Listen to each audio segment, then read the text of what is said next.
இந்த நாளில் மீண்டும் ஒரு முறை உங்களோடு சேர்ந்து தேவனை மகிமைப்படுத்தும்படியா இந்த சூழ்நிலையிலே உங்களை எல்லாரும் சந்தோஷமாய் பார்க்கும்படியாய் தேவன் எங்களுக்கு உதவி செய்தார். அதற்காக நான் தேவனுக்கு துதி செலுத்துகிறேன். அன்புக்குரிய யாவருக்கும் ரட்சகரும் ஆண்டவருமாய் இயேசு நாமத்தினால என் அன்பின் நல்வாழ்த்துக்கள். ஹல்லேலூயா. நாம் சில வசனங்களை சிந்திப்போம். யோவான் சுவிசேஷம் 17ஆம் அதிகாரத்துல 6வது வசனத்தை நாம வாசிக்கிறோம். வாசிக்கிறீங்களா? யோவான் 17:6 வசனம் இப்படி சொல்லுது. இயேசு பிதாவின் இடத்துல ஜெபிக்கிற ஒரு ஜெபத்தை தான் அந்த அதிகாரத்துல நாம் பார்க்கிறோம். அவர் சொன்னார், நீர் உலகத்தில் தெரிந்தெடுத்து எனக்கு தந்த மனுஷருக்கு உம்முடைய நாமத்தை வெளிப்படுத்தினேன். அவர்கள் உம்முடையவர்களாக இருந்தார்கள். அவர்கள் எனக்கு தந்தி, அவர்கள் உம்முடைய வசனத்தை கை கொண்டிருக்கிறார்கள். இயேசு நம்முடைய சீடர்களை குறித்து சொல்லுகிற ஒரு விளக்கம். உலகத்திலே எவ்வளவு மனிதர்கள் இருக்கிறார்கள், அவர்களிலிருந்து சிலரை நீர் தெரிந்தெடுத்து என்னுடைய பொறுப்பிலே தந்திருக்கிறேன். ஹல்லேலூயா. உலகத்தில் இருக்கிற மனிதர்களை அது ஒரு பெரியவாரை அப்படிதான் தெளிவா அந்த வசனம் சொல்லுது. உலகத்திலிருந்து தெரிந்து அல்லது பிரித்து என்னுடைய கட்டுப்பாட்டிலே கொடுத்திருக்கிறீர்கள். அவர்கள் உம்முடையவர்களாக இருக்கிறார்கள். அவர்கள் எனக்கு தந்தை, அவர்கள் என் சத்தியத்தை, உம்முடைய வசனத்தை கேட்கிறார்கள், சிந்திக்கிறார்கள், கை கொள்கிறார்கள். அல்லேலூயா. ஆண்டவருடைய வசனத்தை நேசிக்கிறவர்கள், சத்தியத்தை நேசிக்கிறவர்கள், அவர்கள் தேவனால் உலகத்திலிருந்து தெரிந்து கொள்ளப்பட்டு ஆண்டவருடைய கருத்துல ஒப்பு கொடுக்கப்பட்டிருக்கிறார்கள். இப்போது மீண்டும் அது 9வது வசனத்துக்கு நீங்க வந்தா, நான் அவர்களுக்காக வேண்டிக் கொள்கிறேன், நான் உலகத்துக்காக வேண்டிக் கொள்ளாமல் நீர் எனக்கு தந்தவர்களுக்காக. மீண்டும் அந்த வார்த்தையினுடைய ஆழத்தை பாருங்க. உலகத்தில் எவ்வளவு மனிதர்கள் இருக்கிறார்கள், அவர்களுக்காக நான் வேண்டிக் கொள்ளவில்லை, கருத்து பேசவில்லை, என்னுடைய சத்தியத்தை அறியும்படி உமால் தெரிந்து கொள்ளப்பட்டு. கடந்த நாளிலே இந்த இடத்துல நான் ஒரு செய்தியை சொன்னேன், உங்களுக்கு ஞாபகம் இருக்கிறதா? அது என்ன செய்தின்னா, கொலோசியர் 1ஆம் அதிகாரம் 13-14 வசனம் வாசிங்க. அந்த வசனம் சரிதானா? ஒளியில் உள்ள பரிசுத்தவான்களுடைய சுதந்திரத்தில் பங்கடையும்படி நம்மை தகுதி உள்ளவர் ஆக்கினவரும். 13-14 இருளின் அதிகாரத்திலிருந்து நம்மை விடுதலை ஆக்கி தமது அன்பின் குமாரனுடைய ராஜ்யத்துக்கு உட்படுத்தின பிதாவை ஸ்தோத்திரிக்கிறோம். வசனம் சரியா? கொலோசியர் 1ஆம் அதிகாரம் வசனம் எத்தனை? 1:12 வாசிங்க. நம்பர் உங்களுக்கு ரெஃபரன்ஸ் தான். எனக்கு 2 ஒளியில் உள்ள பரிசுத்தவான்களில் சுதந்திரத்தில் பங்கடையும்படி நம்மை தகுதி உள்ளவர்களாக்கினவரும் இருளின் அதிகாரத்திலிருந்து நம்மை விடுதலையாக்கி நம்முடைய அன்பின் குமாரனுடைய ராஜ்யத்துக்கு உட்படுத்தின பிதாவை ஸ்தோத்திரிக்கிறோம். இங்க ஒரு ஸ்தோத்திர கூட்டம் ஒரு நாள் வச்சிருந்ததில்ல, அந்த நாளில் இந்த வசனத்தை தான் இங்கே நாம் சிந்தித்தோம். அப்ப தேவன் உலகத்திலிருந்து ஒரு கூட்ட ஜனங்களை இருளில் இருந்து அவர் பிரித்து எடுக்கிறார். எதற்கு பிரித்து எடுக்கிறார்? ஒளியிலே இருக்கிற பரலோகத்தில் வாழுகிற பரிசுத்தவான்களோடு அவர்கள் இணைந்து பரலோக ராஜ்யத்திலே நித்தியமாய் வாழும்படி தெரிந்தெடுக்கிறார். அன்பின் குமாரனுடைய ராஜ்யத்துக்கு உட்படுத்தின பிதா ஸ்தோத்திரிக்கிறோம். இப்போ யோவான் 17ஆம் அதிகாரம் 9வது வசனத்துல, நான் உலகத்துக்காக வேண்டிக் கொள்ளாமல் நீர் எனக்கு தந்தவர்களுக்காக வேண்டிக் கொள்கிறேன். அந்த வேறுபாடு தெரியுதா உங்களுக்கு? நுட்பம் தெரியுதா உங்களுக்கு? நல்லது. இப்போ நீங்க அந்த யோவான் சுவிசேஷம் மீண்டும் அந்த 17ஆம் அதிகாரத்துல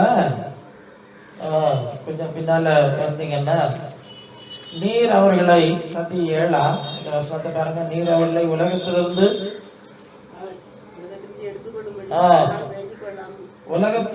எடுத்துக்கொள்ளும் 15 தானே? நீர் அவர்களை உலகத்திலிருந்து எடுத்துக்கொள்ளும்படி வேண்டிக் கொள்ளாமல் தீமை நின்று காக்கும்படி வேண்டிக் கொள்கிறேன். அல்லேலூயா.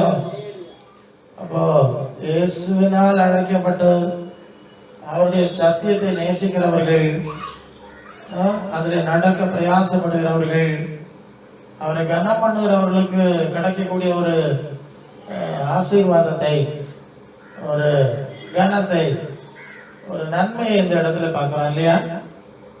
நான் எல்லாருக்காக வேண்டிக் கொள்ளல, எனக்கு தந்தவர்களுக்காக நான் வேண்டிக் கொள்கிறேன். இத நீங்க யோவான் 10:27-28 வந்தா, என் ஆடுகள் என் சத்தத்துக்கு செவி கொடுக்கிறது, அவை எனக்கு பின் செல்லுகிறது. அடுத்த ஒரு வார்த்தை, நான் அவையில அறிந்திருக்கிறேன். எல்லாம் அதுல இருக்கும். 10:27-28 நான் அவையில அறிந்திருக்கிறேன், அவையில ஒருவனும் என் கையிலிருந்து பறித்துக் கொள்ள மாட்டான், நான் அவளுக்கு நித்திய ஜீவனை கொடுக்கிறேன். அந்த 2 வசனத்துல இருக்கும். இவ்வளவு நேரம் நாம வாசித்த எல்லா வசனங்களுமே பிதாவாகிய தேவனால் முன்னறிந்து கொள்ளப்பட்டு தெரிந்து கொள்ளப்பட்டு குமாரனாகிய இயேசுவனுடைய ஆளுகைக்கு ஒப்படைக்கப்பட்டிருக்கின்ற ஜனங்களை குறித்த வார்த்தை. சரிதானே? அவர்களை குறித்து சொல்லுகிற வார்த்தை என்ன? அவர்களை தீமை நின்று காக்கும்படி வேண்டிக் கொள்கிறேன். அல்லேலூயா. ஒரு மறைவான காரியம். எவ்வளவு தீமைகளை நாம் சந்திக்கிறோம், கடந்து வருகிறோம். ஆனாலும் தேவன் நம்மை பாதுகாக்கிறார். ஒரு உதாரணத்தை ஆண்டவர் சொன்னார். நான் அந்த செய்தி அப்படி சொல்லிடுறேன். 12 வருகிறது. ஒரு மனுஷன் தோட்டத்துல, ஒரு திராட்சை தோட்டத்துல என்ன நட்டிருக்கிறான்? ஒரு அத்தி மரத்தை நட்டிருக்கிறான். நட்டு அது கனி கொடுக்கும் என்று அவன் காத்திருக்கிறான். அது 13ஆம் அதிகாரத்துல 8ஆம் வசனத்துல 6ஆம் வசனத்திலிருந்தே நான் படிக்கிறோம். நல்லா கவனிக்கிறீங்களா? தோட்டத்துல ஒரு மரத்தை நட்டிருக்கிறான். அதுக்கு தண்ணி ஊற்றியாச்சு, அதுக்கு உரம் போட்டாச்சு, எல்லாம் பரிபாலெல்லாம் செய்கிறான். செஞ்சாலும் அது சரியா பலன் கொடுக்கல. கொடுக்கும்போது 3 வருஷமா அந்த எஜமான் அந்த செடியில் ஏதாவது காய் வருமா என்று அவன் கவனிக்கிறான். ஒன்றும் காய்க்கவில்லை. அப்போ அவன் சொல்லுறான், இந்த மரம் பயன் இல்லாம இருக்கு, தண்ணி கொடுக்காம இருக்கு, இது நிலத்தை கெடுக்கிறது, இதை வெட்டி போடு என்று சொன்னார். அப்ப அந்த தோட்டக்காரன் தான் ஆண்டவராகிய இயேசு. அவர் ஒரு காரியம் சொன்னாரா, இல்ல இந்த வருஷம் இருக்கட்டும், நான் இன்னும் கொஞ்சம் உரம் போடுவேன், இன்னும் கொஞ்சம் தண்ணி ஊற்றுவேன், அது கனி கொடுத்தால் வைக்கலாம், இல்லை என்றால் வெட்டி போடலாம். இங்க என்ன புரிகிறோம்?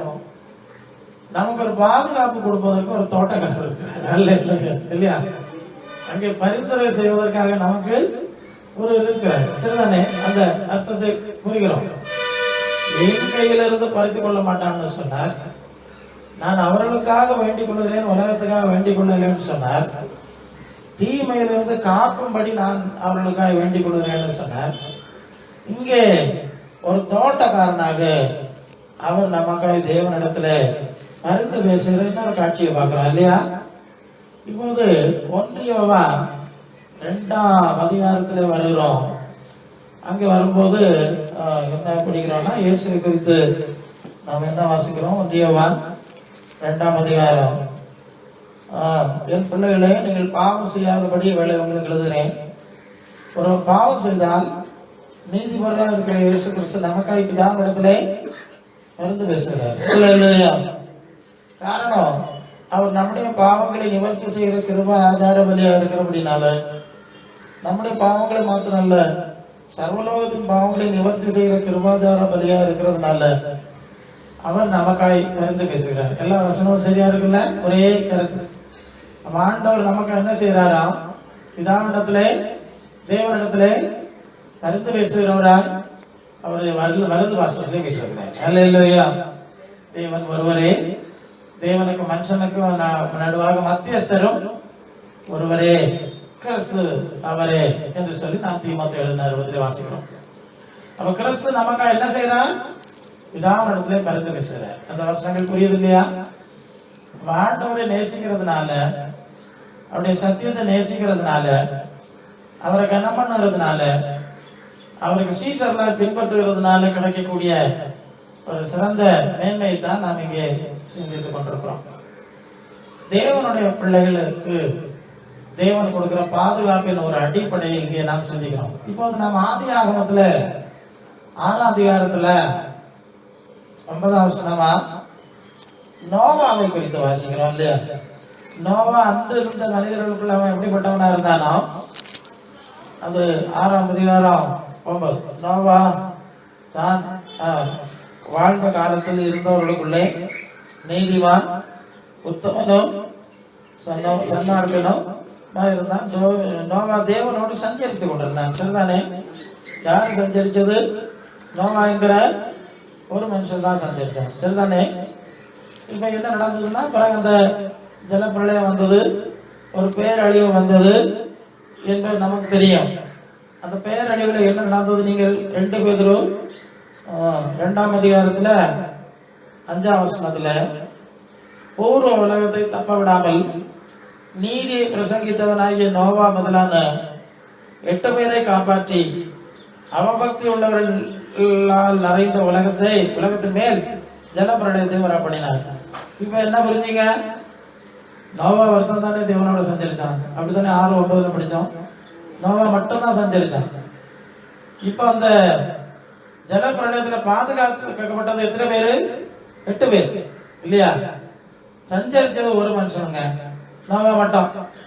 இப்ப பாதுகாக்கப்பட்டது எத்தனை பேர் மொத்தம்? 8 பேர் இல்ல. மற்ற 7 பேர் யாரு? நோவாவுடைய மனைவி, அவனுடைய பிள்ளைகள், அவனுடைய மருமக்கள். இப்ப தேவனோட சஞ்சரிச்சது யாரு? ஒரே ஒரு நோவா. சரியா? கவனிக்கிறீங்களா? உங்களுக்கு புரியுதா? அப்ப அந்த நோவா நீதியை பிரசங்கித்தான்னு சொல்லி அந்த இடத்துல எழுதியிருக்கு. நீதியை பிரசங்கித்த நோவா முதலான 8 பேரை காப்பாற்று. அப்ப நோவா தான் நீதி பிரசங்க. அப்ப அவன் பிரசங்கம் பண்ணும்போது அந்த பிரசங்கத்தை அநேகர் கேட்கல. அநேகர் என்ன செய்யல? கேட்கல. நிறைய பேர் கேட்கல இல்லையா? அவன் பிரசங்கித்த போது நிறைய பேர் கேட்கல. எத்தனை பேர் கேட்டாங்க? 7 பேர் கேட்டாங்க. சரிதான்? அந்த பகுதி சரிதானே? நோவா தேவனோடு சஞ்சரிச்சான், அவன் தான் நீதியை பிரசங்கம் பண்ணான். அந்த 7 பேரும் கேட்டிருக்காரு. அதை பற்றி ரொம்ப விளக்கமா சொல்லாட்டாலும் எதிராய் பேசினதாகவோ எதிராய் செயல்பட்டதாகவோ இல்லை. அதாவது அதை கொஞ்சம் ஆழமா சிந்திச்சா அவன்கிட்ட ஒரு கப்பல் கட்ட சொன்னார். ஒரு பட்டகம் இல்லையா? ஒரு கப்பல். ஆமா, பேடு. யோசிச்சு பாருங்க, ஒரு கடற்கரையில ஒரு போட்டு செஞ்சா நியாயம் இருக்கு. இது முடிஞ்சோட தண்ணியில இறக்கி விடலாம். ஒரு குளமோ ஏரியா இருக்க இடத்துல ஒரு போட்டு செஞ்சா ஒரு நியாயம் இருக்கு. அது வேலை முடிஞ்சோடனே தண்ணியிலே ஆத்துலயே விடலாம். தண்ணியும் கிடையாது, கடலும் கிடையாது, ஒண்ணும் இல்லாத இடத்துல ஒரு போட்டு கட்டுறதுன்னா அது எப்படி? யோசிச்சு பாருங்க. இந்த நோவா சொல்லும் போது எல்லாரும் கிண்டல் பண்ணாங்க. ஆனா வீட்டுக்கார கிண்டல் பண்ணாங்களான்னு தெரியல. ஆனா நோவா விசித்திரமா தான் பேசுறாரு. இந்த மனுஷன் சொல்ற, வயசான மனுஷன் சொல்றத நமக்கு புரிஞ்சுக்கிட முடியல அப்படின்னு அவங்க குறை சொன்ன மாதிரி எழுதல இல்லையா? எதிராக ஒன்றும் பேசல. விளைவு என்னது? நோவா என்கிற தேவ மனுஷனுடைய குடும்பத்தை சார்ந்த, அவருடைய செய்தியை கேட்ட, கேள்விப்படித்த, அவர்கள் தேவனோட அந்த அளவு சஞ்சரிச்சார்கள் சொல்லாவிட்டாலும் அவர்கள் 7 பேரும் கூட பாதுகாக்கப்பட்டார்கள். சரிதானே? விஷயம் புரியுதா உங்களுக்கு? ஆவியானவர் முன்னால கொண்டு வர வசனத்தை நான் உங்களுக்கு சொல்லிட்டு இருக்கேன். அப்போ இயேசுவை நேசிக்கும் போது இயேசுவின் முகாந்திரம் நமக்கு கிடைக்கிற பாதுகாப்பை நீங்க புரிஞ்சுட்டீங்க. அது நோவா ஒரு சாட்சி என்ற ஒரு சாட்சியை பார்த்தோம். இனி இன்னொரு மனுஷனை நாம் பார்க்கிறோம். அது அப்போஸ்தலனாகிய பவுல், தேவனுடைய ஊழியக்காரர். இவர் ஊழியத்தின் நிமித்தமாக கைது செய்யப்பட்டு ரோமாபுரிக்கு கடல் மார்க்கமாக கைதியாக விசாரணைக்கு கொண்டு போகப்படுறாங்க. நல்ல கவனிங்க. கப்பல்ல போறாங்க, கப்பல்ல கொண்டு போறாங்க. போற வழியில என்ன நடந்ததுன்னா, பயங்கரமான புயல் அடிச்சிட்டது, கப்பலை தூக்கி அடிச்சது. தப்பி பிழைப்பதற்கு எந்த வழி இல்லை. இது நடுக்கடல்ல நடக்கிற சம்பவம். கவனிக்கிறீங்களா? நடுக்கடல்ல நடக்கிற சம்பவம்.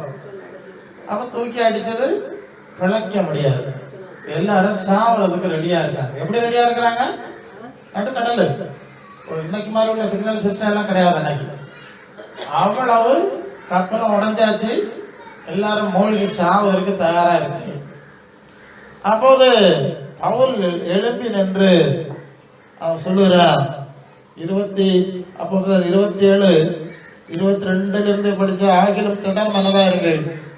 இப்பொழுது உங்களுக்கு தைரியம் சொல்லுகிறேன், கப்பல் சேதம் அல்லாமல் உங்கள் ஒருவனுக்கு பிராண சேதம் வராது. என்ன வராது? கப்பலுக்கு சேதம் வரும், ஆனா உங்களுக்கு பிராண சேதம் வராது. ஏனென்றால் என்னை ஆட்கொண்டவரும் நான் சேவிக்கிறவருமா இருக்கிற தேவனுடைய தூதனானவர் இந்த ராத்திரியிலே என்னிடத்தில் வந்து நின்று என்ன சொன்னாரா? 24, பவுலே பயப்படாதே, நீ ராயனுக்கு முன்பாக நிற்க வேண்டும். இதோ உன்னுடனே கூட யாத்திரை பண்ணுகிற யாவரையும் தேவன் உனக்கு தயவு பண்ணினார். அது அப்போஸ்தலர் 27:24. அப்போஸ்தலர் 27:24. பவுலே பயப்படாதே, நீ ராயனுக்கு முன்பாக நிற்க வேண்டும். இதோ உன்னுடனே கூட 24. அப்போஸ்தலர் 27:24. உன்னுடைய கூட யாத்திரை பண்ணுகிறவர்களையும் தேவன் உனக்கு தயவு பண்ணினார். ஹல்லேலூயா. அந்த கப்பல்ல இருக்கிற யாருமே உயிர் பிழைக்கிறதுக்கு எந்த வாய்ப்பும் கிடையாது, எந்த நியாயமும் கிடையாது. எல்லாரும் சாவதான் ரெடியா இருக்கிறாங்க, சாப்பிடாம வேற இருக்கிறாங்க. அதை என்னடா பண்றது? அப்பதான் பவுல் சொல்றாரு, இல்ல நான் சேவிக்கிற தேவனுடைய தூதனானவர்னா இயேசு. அதான் அந்த இடத்துல வாங்க, தேவனுடைய தூதனானவராகிய இயேசு கிறிஸ்து என்கிட்ட பேசினார். கப்பலுக்கு தான் நஷ்டம் வரும், கப்பலுக்கு தான் சேதம் வரும், உங்க உயிருக்கு சேதம் வராது. ஹல்லேலூயா. ஏன் உயிருக்கு சேதம் வராது? நான் இந்த கப்பல்ல இருக்குதுனால. புரிஞ்சுதா? அதான் விஷயம். அங்க இருக்கு, உனக்கு தகவல். நீ மட்டும் அந்த கப்பல்ல இல்லைன்னு வை, ஒருத்தரும் பழைய மாட்டான். தெரியாதனமா வந்து அந்த கப்பல்ல ஏத்திட்டாங்க. அவன் அங்கேயே சொன்னான், அவரு அந்த கப்பல் யாத்திரை தொடங்கும் போதே சொன்னான், எப்பா புயல் வரும்போது இருக்கு, ப்ராப்ளம் சிக்கோன்னு தோணுது அப்படின்னு நல்லா சொன்னான் பவுல். அது அங்க இருக்கு. இந்த மாலுமை கேட்கலன்னா இவன் ஒரு சாதாரண பரதேசி கைதி, இவனை விசாரணை கொண்டு போறான். இவன் சொல்றது இவன் கேட்பான். அவன் வந்து மாலுமையிட்ட கேட்டான், எப்பா போலாமா? அவன் சொன்னான், காத்தெல்லாம் நல்லா அடிக்குது, பருவெல்லாம் சரியா இருக்குது. அப்படிங்க இந்த காலத்துல வந்து இந்த மாதிரி காத்து அடிக்காது. பருவமழைன்னு சொல்றல ஊர்ல நமக்கு தெரியும், புயல் வங்க கடல்ல எந்தெந்த மாசம் வரும் நமக்கு தெரியும்ல. சரியா? அப்ப இப்ப காத்தெல்லாம் அடிக்காது, எனக்கு நல்லா தெரியும். நாங்க எத்தனையோ வருஷம் இந்த மாசத்துல இந்த இடத்துல தான் கப்பல் ஓட்டிருக்கேன். வராதுன்னு எனக்கு எவ்வளவு அனுபவம் இருக்குங்க. ஒண்ணும் வராதுங்க. பவுல் சொல்றான், இல்ல ப்ராப்ளம் வரும் போல இருக்கு, சிக்கலா தெரியுதுன்னா கேட்க மாட்டேங்கிறான். அது மேல முதல்ல இருக்கு. இதெல்லாம் தாண்டிதான் அவங்க புறப்பட்டு வர்றாங்க. புறப்பட்டு வந்ததுனாலதான் இதுல மாட்டிடுறாங்க. இப்ப எல்லாரும் சாவுக்கு ரெடி. அவ வார்த்தை என்னன்னா, எல்லாரும் செத்துருக்கணும். நீ மட்டும் இந்த கப்பல்ல இல்லைன்னா இவங்க எல்லாருமே அழிஞ்சிருக்கணும் அப்படின்னு அவன் சொல்றான். அப்போ இப்படி என்ன புரியணும்? ஒரு நோவா இருந்தான், நோவாவை நிமித்தம் அவருடைய குடும்பத்தில 7 பேர் பாதுகாக்கப்பட்டார். இங்கே கப்பல்ல பவுல் இருக்கிறான், ஒரு தேவ வம்சம் இருக்கிறான், ஒரு ஊழியக்காரன் இருக்கிறான். அவன் நிமித்தம் கப்பலோட எல்லாரும் பாதுகாக்கப்பட்டார்கள். வந்தது ஒரு கரை தென்பட்டது, மெலித்தாங்கிற தீவு. அங்க கொண்டு எல்லாரும் இறங்கி விட்டார்கள். அங்கேயே ஆண்டவர் அற்புதங்களை செஞ்சார். அங்கேயே இந்த தங்கிட்டார்கள். கொஞ்சம் அந்த காத்தெல்லாம் வந்த பிறகு வேற கப்பல் எல்லாம் ரெடி பண்ணி எல்லாம் சரி பண்ணிட்டு அடுத்து புறப்பட்டு போனார்களாம். அப்படி அந்த சம்பவம். இப்ப என்ன புரியுறீங்க நீங்க? நம்முடைய வாழ்க்கையில, வாழ்க்கை படையில யார் இருக்கிறார்களோ இல்லையோ, ஆண்டவர் இருக்கணும். யார் இருக்கணும்? ஆண்டவர் இருக்கணும். நம்முடைய குடும்பத்துல ஆண்டவர் இருக்கணும். நம்முடைய தனி வாழ்க்கையில ஆண்டவர் இருக்கணும். ஆண்டவர் இருந்தா, ஆண்டவரை பிரீதிப்படுத்தக்கூடிய நிலைமையில நாம இருந்தா, அந்த ஆண்டவர் நமக்காக பிதாவிடத்திலே பரிந்து பேசுறாரு. ஹல்லேலூயா. அது எப்ப பேசணும்னு தெரியாது. இப்ப நான் உங்களுக்கு முன்னால் நிக்கிறேன். என்னை குறித்து சில தீர்க்கதரிசிகள் மூலமாக சொல்லப்பட்ட ஒரு வார்த்தை, அதுல முக்கியமான ஒரு வார்த்தை, பிசாசு உன்னை பலமுறை அழிக்கிறதுக்கு முயற்சி பண்ணினான், நான் தான் உன்னை உயிரோட வச்சிருக்கேன். அதனால என்னிடத்துல கற்றுக்கொண்டே நீ தைரியமா பேசு. அதனால என்னுடைய பிரசங்கம் மற்றவருடைய பிரசங்கத்தை விட ஏன் வேறுபட்டு இருக்குன்னா விஷயம் தான். அவர் சொல்லிட்டா, நான் சொன்னது மாதிரி நீ பேசு, உன்னை உயிரோட வைப்பேன், இல்லைன்னா அதுக்கு கேரண்டி கிடையாது. சரியா? பிசாசு எப்பவுமே அழிக்கிறதுக்கு முயற்சி பண்றா, நான் உயிரோட வைக்கிறேன். நீங்கள் யோவான் 8ஆம் அதிகாரம் 31, 32 வாசித்தா, சத்தியத்தை அறிவீர்கள், சத்தியம் உங்களை விடுதலையாக்கும். 8:36 சொல்றது, குமாரன் உங்களை விடுதலையாக்கினால் மெய்யாகவே விடுதலையாவீர்கள். 2 கொரிந்தியர் 3:17, கர்த்தருடைய ஆவி எங்கே உண்டாக விடுதலை, அதுக்கு ஒரு செட்டப் வச்சிருக்காரு. அதனாலதான் இந்த கூட்டங்களை நடத்துகிறோம். உங்களுக்கு இப்ப புரியுதா? இந்த மாதிரியா கூட்டங்களை நடத்துகிறோம். இருளில் இருக்கிற ஜனங்களுக்கு பாதுகாப்பு வேணும். சாத்தானுடைய பிடியில சிக்கி இருக்கிறவர்கள் வெளியே கொண்டு வரணும். அவருடைய தேவனுடைய அதிகாரத்துக்குள் கொண்டு வர வேண்டும் என்பதற்காக தான் இந்த நற்செய்தி பணியை, சுவிசேஷ பணியை தேவன் எங்களுக்கு ஒப்புவித்திருக்கிறார். சும்மா மாசத்துக்கு ஒரு கூட்டம் நடத்திட்டு ஏதோ காப்பி குடிச்சிட்டு போறது இல்லை இல்லையா, ஏதோ காணிக்க வாங்கிட்டு போறது இல்லை. இது பெரிய விவகாரம், பெரிய விஷயம், அனைவருக்கு தெரியாது. ஆனா ஆண்டவர் ஊழியக்காரர்கள் சொன்னார்ல, நீ போ, நீ ஜெபம், நீ பேசு, நீ அந்த குடும்பத்துக்கு. ஆமா, பல வேளை ஊழியக்காரர்கள் கேட்டா தெரியும், எதிர்பாராம கொண்டு விட்டுருவாரு. அங்க பார்த்தா ஒரு ஆள் சாவுக்கு ரெடியா இருக்கு. ஆமா, ஊழியக்காரர்கள் நீ சாவுறதுக்கு ரெடியா இருந்தாய், அப்பதான் கர்த்தர் எங்களை கொண்டு வந்தார். அல்ல, உனக்கு பெரிய ஒரு ஆபத்து வர வேண்டி இருந்தது, அந்த நேரம் தான் கர்த்தர் எங்களை கரெக்டா அந்த நேரத்துல உங்க குடும்பத்தை பாதுகாக்கணும், சரியா, அதுக்கு எங்களை கொண்டு வந்தார் என்று சொல்லக்கூடிய எவ்வளவோ சாட்சி. அது அந்த அனுபவத்திலே கடந்து வந்தவர்களும் சாட்சி சொல்லியிருக்காங்க. சரியான நேரத்துல பாஸ் வந்துருந்தாங்க. இல்ல சிக்கல்ல இருந்தோம், இருட்டுல ஒருத்தர் வரல, பாஸ் வந்துருந்தார். நடுராத்திரி வந்துருந்தார், எதிர்பாராத வேலையில வந்துருந்தார். அதனால நாங்க உயிரோடு இருக்கோம். எத்தனையோ சாட்சிகளை நாம் கேட்கிறோம். அப்ப தேவன் அப்படிப்பட்ட காரியத்தை இன்றைக்கும் செய்து கொண்டிருக்கிறார் என்பதை நாம் அறிந்து கொள்ள வேண்டும். ஆகவே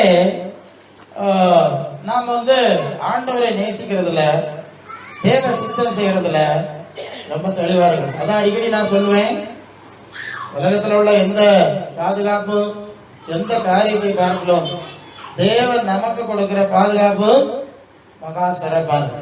இன்னொரு வசனத்தை நான் சொல்லி முடிக்கணும். 2 கொரிந்தியர் 1ஆம் அதிகாரம், 2 கொரிந்தியர் 1ஆம் அதிகாரம், அது 8ஆம் வசனம். ஆகையால் சகோதரரே, ஆசியாவில் எங்களுக்கு நேரிட்ட உபத்திரவத்தை நீங்கள் அறியாது இருக்க எங்களுக்கு மனசு இல்லை. என்னவெனில், பிழைப்போம் என்கிற நம்பிக்கை அற்று போகத்தக்கதாக எங்கள் பலத்துக்கு மிஞ்சின அதிக பாரமான வரத்தை எங்களுக்கு உண்டாயிற்று. நாங்களோ எங்கள் மேல் நம்பிக்கையாயிராமல் மரித்தோரை எழுப்புகிற தேவன் பேரில் நம்பிக்கையா இருக்கத்தக்கதாக மரணம் வரும் என்று நாங்கள் எங்களுக்குள்ளே நிச்சயித்திருந்தோம். அப்படிப்பட்ட மரணத்தினின்றும் அவர் எங்களை தப்புவித்தார், இப்பொழுதும் தப்புவிக்கிறார், இன்னும் தப்புவிப்பார் என்று அவரை நம்பி இருக்கிறோம். அல்லேலூயா. அப்போ ஆண்டவருடைய பிள்ளைகள், ஊழியக்காரர்கள் எப்படிப்பட்ட சூழ்நிலை எல்லாம் கடந்து வந்திருக்கிறார். அந்த கடினமான சூழ்நிலைகளிலே ஆண்டவர் எப்படி அவர்களை விடுவித்திருக்கிறார், தப்புவித்திருக்கிறார் என்கிற நிறைய சாட்சிகளை நாம் கேட்கிறோம். அதனால்தான் எபிரேயர் 12ஆம் அதிகாரம் 1ஆம் வசனத்துல மேகம் போன்ற திரளான சாட்சிகள் நம்மை சூழ்ந்து கொண்டிருக்க, மாறமான யாவற்றையும் பயப்படுத்துகிற எவற்றையும் நெருங்கி நிற்கிற பாவத்தையும் தள்ளிவிட்டு நேற்றும் இன்றும் என்றும் மாறாதவரா இருக்கிற, நமக்காய் பரிந்து பேசுகிற ஆண்டவராய் இயேசுவை நோக்கி விசுவாசத்தை அவர் தான் நமக்கு கற்றுக் கொடுக்கிறார் இல்லையா? தேவ விசுவாசம் நமக்கு தெரியாது. விசுவாசத்தை தோற்கிறவரும் முடிக்கிறவருமாகிய இயேசுவை பார்த்து அவருடைய மந்தை நாடுகளாய், சீடர்களாய் அந்த அடிச்சுவட்டை நடந்து அவரை நோக்கி ஓட கடவும் என்று எழுதி. அல்லையா? ஆண்டவராக இயேசு கிறிஸ்துவை கரத்தை உறுதியாக நாம் பற்றி கொள்ள வேண்டும். அவர் சொல்லுகிற வார்த்தைகளுக்கு கீழ்ப்படிந்து நடக்க பழக வேண்டும். அவர் எப்போது, அதாவது என் கையில அவைகளை வைத்திருக்கிறேன் சொல்றார். இன்னொரு வசனம் முன்னால வருது, 2 பேர் 5ஆம் அதிகாரத்துல அந்த வார்த்தை இருக்கு. இளைஞரே மூப்பர்களுக்கு கீழ்ப்படிந்திருங்கள் அப்படின்னு சொல்லிட்டு கீழே அடுத்த வருஷம் என்ன சொல்றதுன்னா, ஏற்ற காலத்துல அவர் உங்களை உயர்த்தும்படி, அது 1 பேர் 5ஆம் அதிகாரத்துல 5ஆம் வசனம், இந்தபடி இளைஞரே மூப்பருக்கு கீழ்ப்படியுங்கள். நீங்கள் எல்லாரும் ஒருவருக்கு ஒருவர் கீழ்ப்படியுங்கள். மனத்தாழ்மை அணிந்து கொள்ளுங்கள். பெருமை உள்ளவர்களுக்கு தெய்வ நேரத்தில் இருக்கிறார், தாழ்மை உள்ளவர்களுக்கு கிருபை அளிக்கிறார். ஆகையால் 2 Corinthians 5:6 ஆகையால் ஏற்ற காலத்திலே 2 Peter 321 அந்த வசனத்தை படிங்க. நீங்க படிங்க. 1 Peter 5 அதிகாரம் 6 வசனம். 1 Peter 5 அதிகாரம் 6 வசனம் 321 பக்கத்துல. ஆகையால் ஏற்ற காலத்திலே தேவன் உங்களை உயர்த்தும்படிக்கு என்ன கரம், என்ன கை? அது பலத்த கரத்துக்குள் அடங்கியது. சரி, அப்போ இயேசு கரம் அதான் சொன்னார்ல, ஒருவனும் என் கையில் இருந்து பறித்துக் கொள்ள மாட்டான் அப்படின்னு 10:27-28 சொன்னார். யாரை பறித்துக் கொள்ள மாட்டேன்? என்னுடைய சீடர்கள், என்னுடைய பிள்ளைகள், என் வசனத்தில் நடக்கிறவர், என் சத்தியத்தை நேசிக்கிறவர், எனக்கு கனம் பண்ணுறவர். இன்னும் தெளிவாக சொன்னா என்னுடைய ஊழியக்காரர்களை கனம் பண்ணுறவர்கள் இல்லையா? அப்படித்தானே நோவாவையும் பவுலையும் சொல்லியிருக்கு. நீ மட்டும் இருந்ததுனால இந்த படகு தப்பிச்சு, இல்லைன்னா எல்லாமே வள்ளத்துல போயிருக்க. ஆமா, ரொம்ப முக்கியம். ஒரு எலியா ஒரு சாரி பார்த்து ஒரு உதவி விட்டு போயில என்ன நடந்திருக்கும் யோசிச்சு பாருங்க நீங்க. கடைசாத்துல பின்னம்பல மாவு பின்னம்பல எண்ணெய் இருக்கு, தின்னுட்டு சாவு இருக்கும். அதுதானே உண்மை. அது சாவு பிறகு சாவுதான் ஒரு சின்ன அடை எனக்கு சுட்டு மாட்டோம் அப்புறம் சாவை பற்றி யோசிக்கும் இல்லையா? அவர் சொல்ல இல்லை, அதெல்லாம் சாவ மாட்டேன், நீங்க சாவ போறதே இல்லை, என்ன குறைய போறது. அந்த எலி அந்த வீட்டுக்கு போக வர்றதுன்னா யோசிச்சு பாருங்க நீங்க. ஏன் இது ஒரு தேவை ஏற்பாடு இல்லையா? ஒரு தேவை ஏற்பாடு தான். நாங்கள் நிறைய ஊழியத்தில் நாங்கள் பார்க்குறோம். வாழ்க்கை அப்படி வந்தவங்க தான் ஆண்டவர் ஏற்றுக்கொண்டு வந்திருக்காங்க. அந்த நேரம் ஒரு ஊழியக்காரர் வந்தார், இப்படி சொன்னார் அப்படி சொன்னார்லாம் சொல்லுவாங்க. அப்ப அன்புக்குரியவர்களே, நம்முடைய ஆண்டவர் எவ்வளவு சக்தி வாய்ந்தவராய் நம்மை பாதுகாத்தார் என்கிற ஒரு காரியத்தை நீங்க விளங்கிக் கொள்கிறீர்கள் இல்லையா? அதனால என்ன செய்யுங்க, அது இயேசுடைய பலத்த கருத்துக்குள்ளே அடங்கியிருங்கள். அது யோவான் 2:5 சொன்ன மாதிரி அவர் உங்களுக்கு என்ன சொல்லுகிறாரோ அதெல்லாம் செஞ்சிருங்க இல்லையா? செய்யணும் இல்ல? ஆத்திரத்துக்கு அவர் ஓடி வரணும்னு நம்ம அவர் சொன்ன செய்யாண்டாமா? அவர் சொன்ன செஞ்சா ஆத்திரத்துக்கு ஓடி வருவார். நாங்க அப்படிதான் ஊழியம் செய்வோம். கிறிஸ்தவர்கள் எங்கிட்ட ஜோமன் வருவாங்க. முடிக்கிறேன், உருட்டிக்கிறார் என் மகளுக்கு பிரச்சனை வந்தார். நான் கேட்டேன், உங்களுக்கு வயலில் 2 நாட்டையர் உண்டு இல்லையா? நான் சொல்லுவது நேராக சொல்லணும். நான் நாட்டையர் பாருங்க, உங்களுக்கு தெரியும். இங்கே சர்ச்சுக்கு தான் சேர சபை, 2 மாஸ்டர் உண்டு. மிச்சத்து பண்ணாருக்கு வயல் அடிக்கிறாரு. சில என்ன அவர் தான் வாங்கி கொடுத்தாரு. அவருக்கு இப்போ என் அவருக்கு என் தங்கச்சி, அவளுக்கு ஏதோ ஒரு சோக்கேட் ஆஸ்பத்திரிக்கு போயிருக்கு. அவர் டாக்டர் சொன்னாரா, இது சோக்கேட் மாதிரி தெரியல, வேலை மாதிரி தெரியுது, நீங்க ஜோம் பண்ண பிரசங்க மாதிரிட்ட போங்க. எங்க போங்க? ஜோம் பண்ண பிரசங்க மாதிரிட்ட போங்க. அப்ப இவர் என்ன செஞ்சிருக்கணும்? கோயில 2 நாட்டையர் இருக்காரு, மாசம் 50,000 ரூபாய் சம்பளம் ஆளுக்கு. கூப்பிட்டுருக்கமா வேண்டாமா? இவர் அங்க போகல. இவருக்கு பயம். இப்ப நாட்டையரை கொண்டு வந்தா, நாட்டையரை கூட்டிட்டு வந்தா ஜோம் பண்ணா பிரச்சனை தீராது. அவருக்கு அதனால அவரு அங்கேயே அமைச்சுட்டே இருந்தார். அந்த நேரம் அவருக்கு வீட்டு முன்னாடி கூடிய ஒரு ரோடு போகுது. நான் ஐயோ ஒழியத்துக்கு போயிட்டு பறந்து போயிருக்கேன். இவர் பார்த்தாரு, நான் அப்படிலாம் வேணும் ஒழியத்துக்கு போயிருக்கேன், இவன்கிட்ட போகணும் என்ன தேடி வந்தேன்.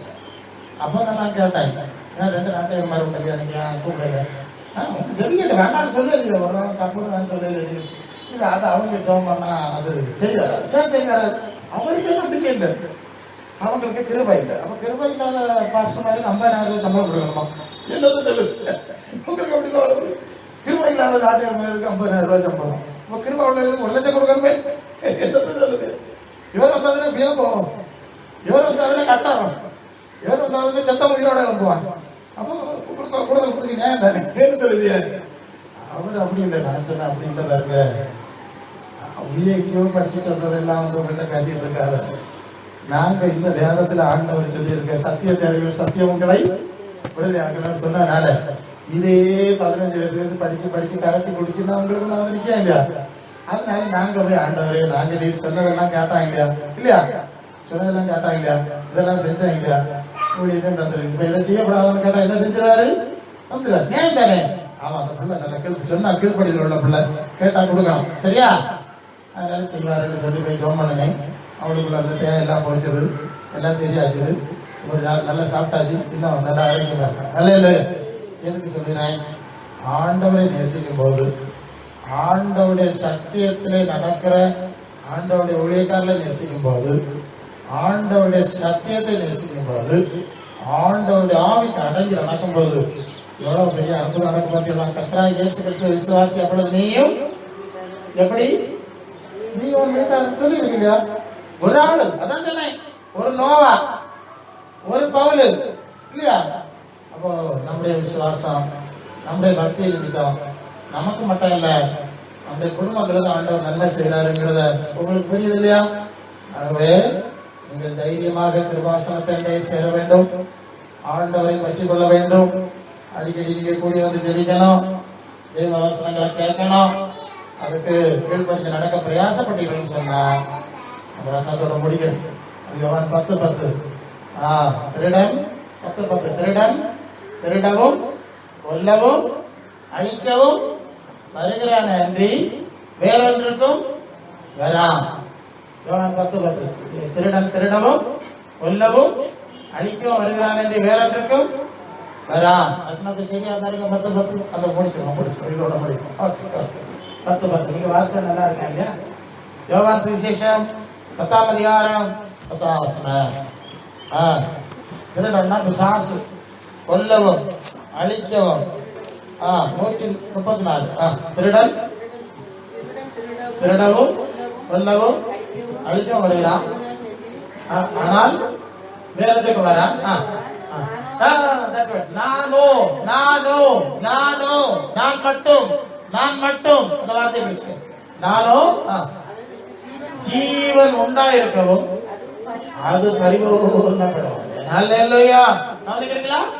உங்களுக்கு ஜீவனை உண்டாக்கி பரிபூர்ணப்படுத்தி பாதுகாப்பாய் பரலோகத்தில் கொண்டு சேர்க்கிற இந்த ஆண்டவரை முழுமையாய் பற்றி கொண்டு அவருடைய சீடர் சிஷிகளாய் நீங்கள் வாழ்ந்து அவர் மூலம் கிடைக்கிற எல்லா ஆசீர்வாதங்களும் அறிந்து கடைந்து கொள்ள முடியும். கர்த்தர் உங்களை ஆசீர்வதிப்பாராக. ஆம்.